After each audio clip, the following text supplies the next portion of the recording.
Magandang araw po sa lahat. Welcome back sa ating channel. Sa bidyong to meron lang tayong i-install na matagal na rin natin gustong ikabit dito sa rifle natin sa UDMC S5 DGIS. So, kung napanood nyo yung mga dating video, ito yung build natin sa ating rifle. So, i-safety check lang muna natin. No magazine, empty chamber. So, meron lang tayong biniling additional na accessories. Strike Industries Mod 2 stock storage bar. Ito yung ikakabit natin dito sa part na ito para magkaroon siya ng battery compartment para dun sa ating red dot. Pwede rin battery compartment ng ating weapon light. So, ito siya. I-unbox natin.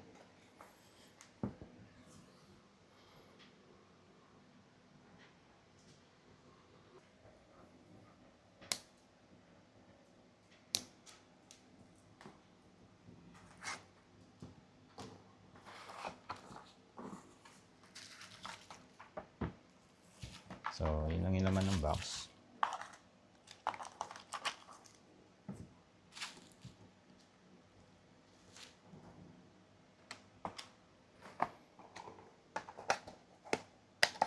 So, Strike Industries Mod 2 stock storage bar. Magagamit lang siya doon sa Mod 2 na stock. Separate siya na bibili. Attachment dito.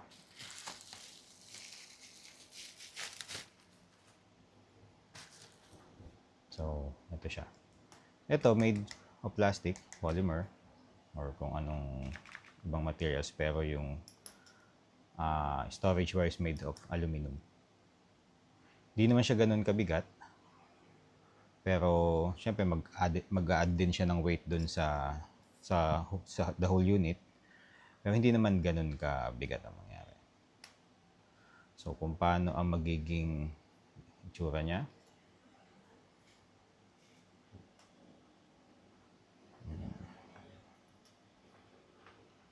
So, ganyan. So, try natin ikabit.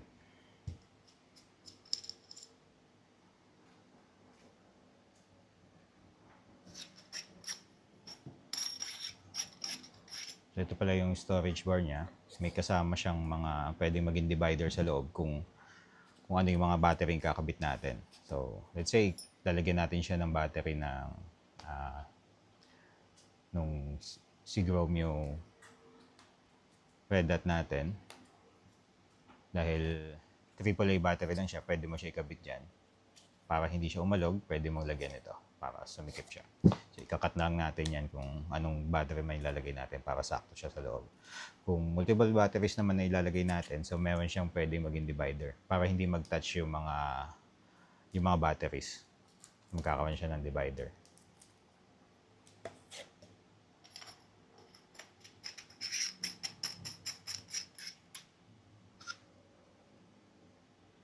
So, ganito siya ikakabit. So, bali isa lang yung magiging lock niya kasi dito mag-hold na siya itong part na to para mag-hook na siya dun sa loob. Pag in-insert niya siyang ganyan, then papasok siya pa ganito. Tapos, dito na lang tayo maglalak.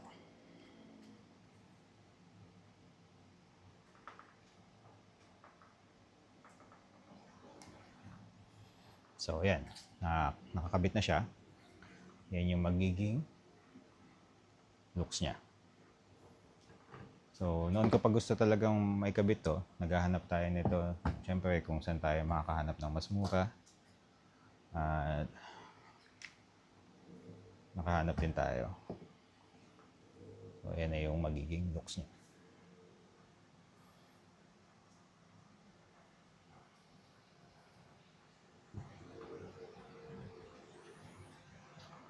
Hindi naman din nadagdagan masyado yung weight niya. So, bagay lang din siya dahil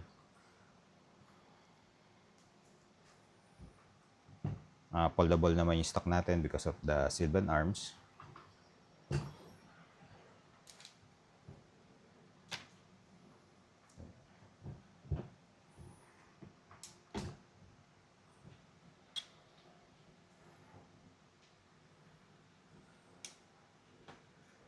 So gusto ko sana hingin yung opinion nyo kung anong masasabi nyo dun sa bago nating accessories na kinabit.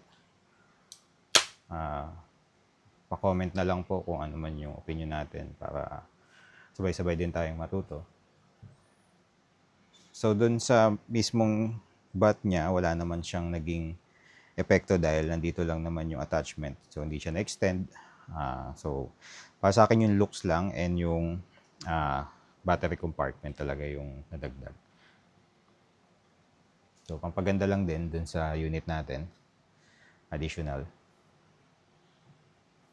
Pa-comment na lang po kung ano yung opinion nyo, kung bagay ba, kung maganda ba.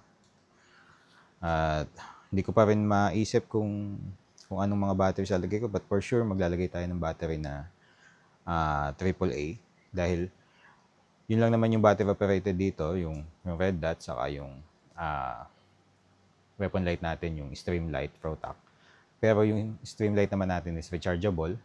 Siguro kung makahanap ako nung spare battery nito, maganda rin na meron tayong mailagay na spare para kung low bat man, kung wala tayong time na i-charge pa, so meron tayong mahugot na battery niya. So soon siguro pagka nakahanap ako ng spare battery nito, subukan natin siyang pagkasyahin dito. Kung kakasya siya, or dalawang spare battery ng Romeo 5 natin XDR. Siguro check din natin baka may mga mabibili tayong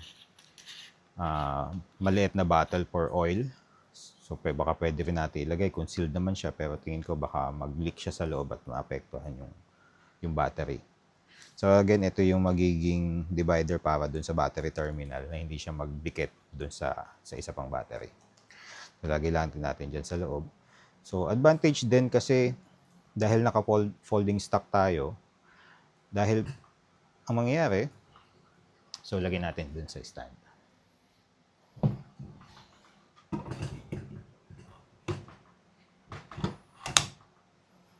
So minsan mahihirapan tayo ditong kunin kung ano man yung battery na nakalagay dahil pwedeng humarang siya. Pero dahil naka-folding stock tayo, so mas mahugot natin siya ng maayos. So yun, mas makukuha natin siya. Kung ano man yung ilalagay natin doon sa compartment. At maluluwagan din natin ng maayos.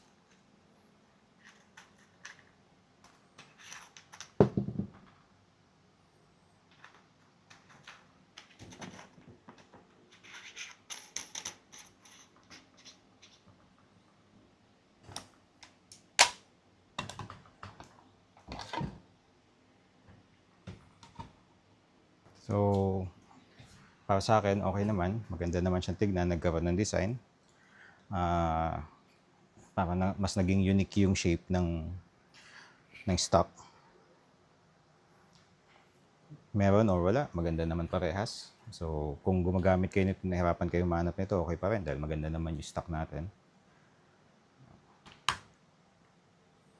So, yan po yung Mod 2 stock storage bar. So, ito yung Mod 2, ito yung storage bar.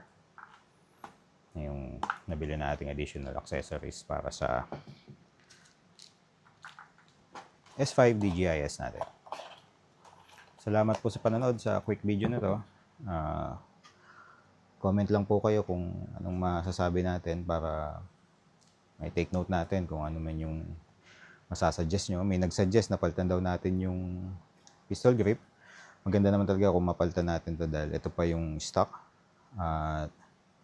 Siguro selector na ambidextrous. Siguro yung mga future plan na pwede pa nating ilagay dito for pero so far functional naman siya.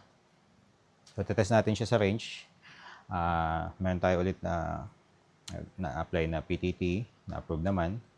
So update lang po pala sa PTT natin.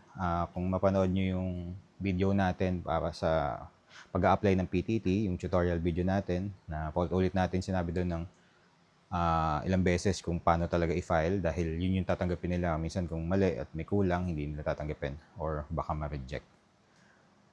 Sa ngayon, pinapayagan pa rin ang PTT para sa 556. Pero, wag nyong lalagyan ng ammo number or kung ilang ammo yung ilalagay nyo dun sa request. So, kailangan 0 lang yon. Ang gusto nila, sa range na lang tayo bumili. Kaya make sure yung range na pupuntahan nyo, na ilalagay nyo dun sa PTT request nyo, kung saan kayo pupunta, make sure na meron silang tinitinda or binibentang 556 ammo. Para pagdating nyo doon, may magamit kayo. Dahil hindi tayo pinapayagan sa ngayon na mag-request ng PTT for the firearms na 556 na merong ammo sa request. So, kailangan 0 yung ammo sa request para ma-approve. Otherwise, hindi ma-approve kasi doon pa lang sa window na i-receive yung request natin, hindi natatanggapin.